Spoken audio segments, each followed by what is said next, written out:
안녕하세요. 소방언론 2018년 1회 기출문제풀이 시작하도록 하겠습니다. 1번입니다. 다음에 가연성 물질 중 위험도가 가장 높은 것은? 이라는 문제인데요.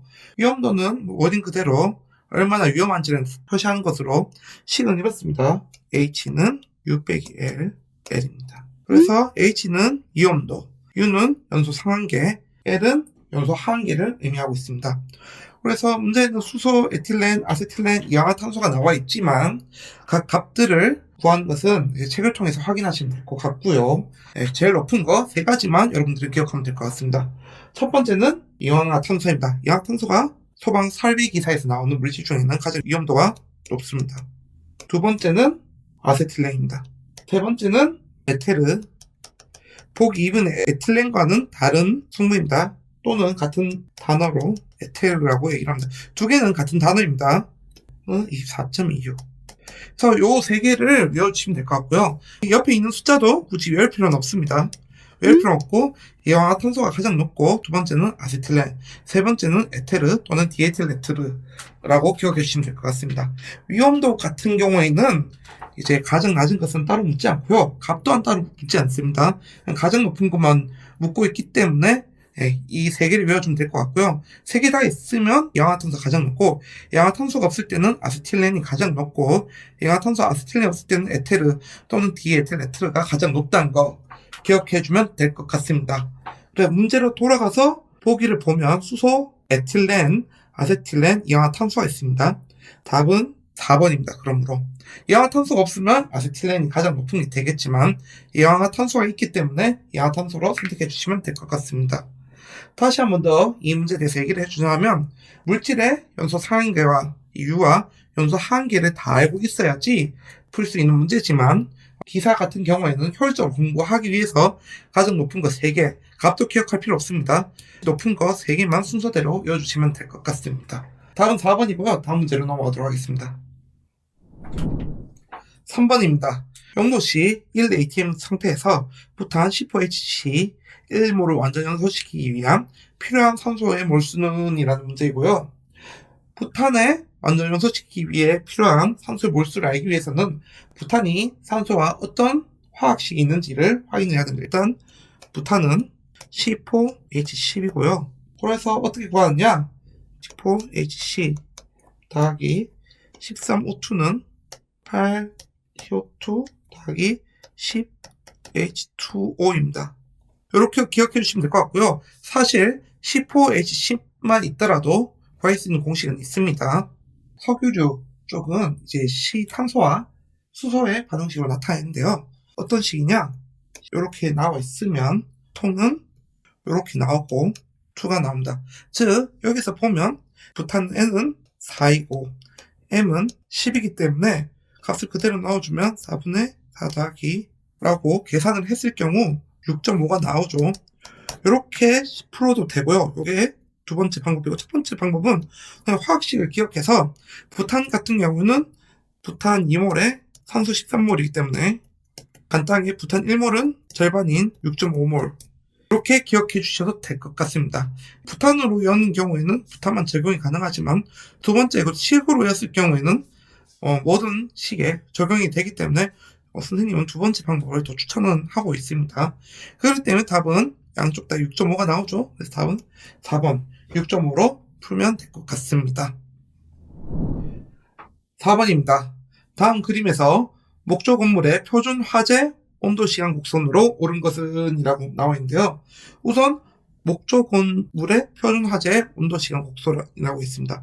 목조 건축물 같은 경우에는 나무로 만든 건축물입니다. 가장 큰 특징이 뭐냐? 고온 단기라고 기억하면 될 것 같습니다. 온도가 높고 짧게 불이 이루어진다는 뜻입니다.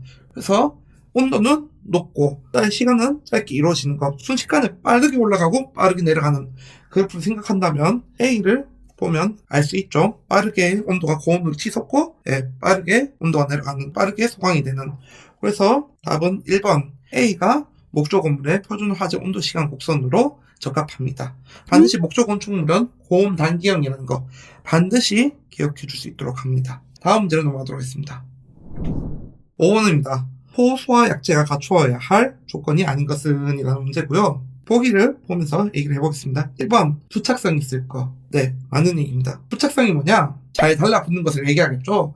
포가 뿌려졌습니다. 포가 뿌려졌는데 포가 불타고 있는 가연물에 부착을 해야겠죠. 달라붙어야지 불이 원활하게 꺼져야겠죠. 그렇기 때문에 부착성이 있는 거고, 부착성이 없으면 어떻게 될까요? 날리기 때문에 원활하게 불 끌 수가 없게 됩니다. 두 번째, 유동성과 내열성이 있을까? 이것도 맞는 얘기겠죠. 유동성이 뭐냐? 이동성이 있어야 된다는 겁니다. 우리가 이렇게 예를 들어서 소화기 그걸 뿌렸을 때 분말이 나야 되는데 유동성이 없으면 어떻게 될까요? 잘 나오지 않는 겁니다. 우리가 원하는 곳에 호스를 대고 버튼을 눌렀을 때 원하는 방법이 나올 수 있게끔 하는 것이 유동성이고요. 내열성은 뭐냐? 내는 인내의 내자와 같습니다. 즉 견딘다는 뜻이거든요. 열을 잘 견딜 수 있어야 된다. 그렇겠죠? 소화를 시켜줘야 되는 거니까 내열성이 있어야 됩니다. 세 번째, 응집성과 안정성이 있을 것. 네, 이것도 맞는 얘기입니다. 해당 구역에 정확하게 뿌려져서 그곳에 잘 가야겠죠. 그러면 응집성이 있어야 되고, 안정성은 뭐냐? 화학적으로 안정적으로 해야 된다는 것입니다. 우리가 뿌렸을 때, 포소화 불에 닿았을 때 안정성이 어떻게 될까요? 불과 그 소화약제가 화학적으로 반응을 일으킬 수 있습니다. 그런 걸 방지하기 위해서는 반드시 화학적으로 안정한 상태여야 된다는 거 기억해 주시면 될 것 같고요. 네 번째, 소포성이 있고 기하가 용할 거. 요게 틀린 얘기입니다. 자, 여기서도 다른 생소한 단어가 나오죠. 소포성이 뭐냐? 포가 깨지는 성질을 얘기합니다. 그래서 포가 뭐냐면 캡슐이라고 생각하면 됩니다. 이렇게 캡슐이 있고 안에 이렇게 액체나 적절한 기체가 들어있는 것을 얘기하는 건데, 여기 가면서 조그만 캡슐이 만나가지고 깨지면서 이렇게 부착이 되는 건데, 내용물들이 일단은 뿌리기 전에 화재까지 가야지 나서 깨져야지. 보관하고 있는 중에 소포성이 있으면 포가 깨짐으로 포가 제 역할을 할 수 없기 때문에 반드시 그 포소화약제 같은 경우는 소포성이 없어야 되고요. 기하도 마찬가지입니다. 안에 보관되어 있는데 기하가 용이하면 어떻게 될까요? 날아가 버리겠죠? 그렇지 않죠. 불까지 지정해서 거기서 제 역할을 해야 되기 때문에 기하가 용이하면 되지 않습니다. 그렇기 때문에 포소화약제는 소포성이 없고 기하가 용이하지 않아야 됩니다. 그러면 여기서 두 가지가 나옵니다. 소포성이라는 게 있고 소포현상이라는 게 이제 뒤에서 볼 수 있을 건데, 소포성은 포에 깨지는 성질입니다. 성질. 알겠죠? 포가 깨지는 성질을 소포성이라고 얘기하고요. 소포현상은 포로 인한 거품이 제거되는 현상을 얘기합니다. 그래서 이 두 개가 문제가 이제 앞으로 나올 텐데 조금 구분할 줄 알아야 됩니다. 소포성은 포에 깨지는 성질을 얘기하는 거고, 소포현상은 포로 인한 거품이 제거되는 현상을 얘기를 합니다. 네, 그래서 답은 4번이고요. 소포성이 없고 기하가 용이하지 않아야 됩니다. 네, 다음 제 넘어가도록 하겠습니다. 9번입니다.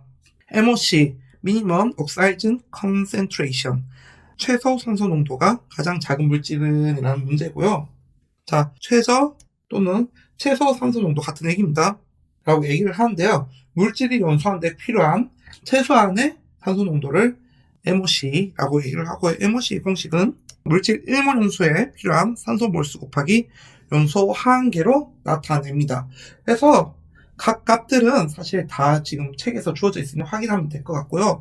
어떻게 하는지만 정답인 가장 작은 메탄을 통해서 좀 설명을 해드리겠습니다. 메탄 같은 경우에는 화학식이 CH4 더하기 EO2 해서 CO2 더하기 EH2라는 화학식을 구성하고 있습니다. 그러므로 메탄 1몰에 산소가 2몰이 필요한 것이고요. 그리고 메탄의 연소 한계는 5%입니다. 그래서 메탄의 MOC를 구해보면 물질 1몰 연소에 필요한 산소 몰수는 메탄 같은 경우는 2몰이기 때문에 2고 연소 한계는 5이기 때문에 10 볼륨 %가 됩니다. 이렇게 되는 거고요. 에탄도 있고 프로판도 있고 부탄도 있고 다 어떻게 연소하는지 식과 연소 한계를 다 외워야 되는데, 사실 이렇게 딥하게 공부하면 조금 어려울 수도 있기 때문에 그냥 이 문제에서는 메탄이 가장 작다라는 것만 기억해주고 넘어가면 될 것 같습니다. 네, 이상 됐고요. 다음 문제 넘어가도록 하겠습니다. 17번입니다. 1기압 상태에서 100도씨 물 1g이 5도 기체로 변할 때 필요한 열량은 몇 칼로리인가 라는 문제고요. 물 1g, 액체가 기체로 되는 것이죠. 액체가 기체가 되는 것을 뭐라고 얘기를 하죠? 기화라고 얘기를 합니다. 다른 말로 증발이라고 얘기하죠. 그래서 문제에서 묻고 있는 건 무엇이냐? 물에 기하잡열을 묻고 있는 거죠. 물의 기하잡열은 여러분들이 지금 문제 풀면서 꾸준하게 반드시 외워야 되는 건데, 칼로리 나타낼 경우는 539 칼로리 퍼 g으로 기억해 주시면 될 것 같고요. 줄로도 기억해 줘야 됩니다.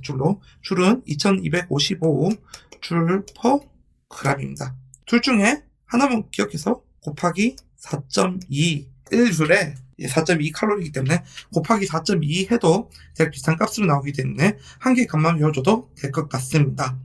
그리고 플러스 추가로 외워야 될 거, 물의 융해 잠열도 외워줘야 됩니다. 물의 잠열은 몇인가? 80 칼로리 퍼 g입니다. 그러면 또 마찬가지로 줄로 나타낼 때는 335 줄 g인데요. 이것도 대략 4.2로 곱해주면 대략의 값이 나오기 때문에 둘 중에 하나만 외워서 기억해주면 될 것 같습니다. 근데 이번 문제에서는 기하 잠열을 물었기 때문에 기체로 변하는 걸로 답은 3번인 539 칼로리로 기재하면 됩니다. 네, 다시 한번 얘기했습니다. 물의 기하 잠열의 값과 물의 융해 잠열값 두 개 다 암기해 줄 수 있도록 합니다. 2018년 1회 기출문제풀이는 여기까지 하도록 하겠습니다. 감사합니다.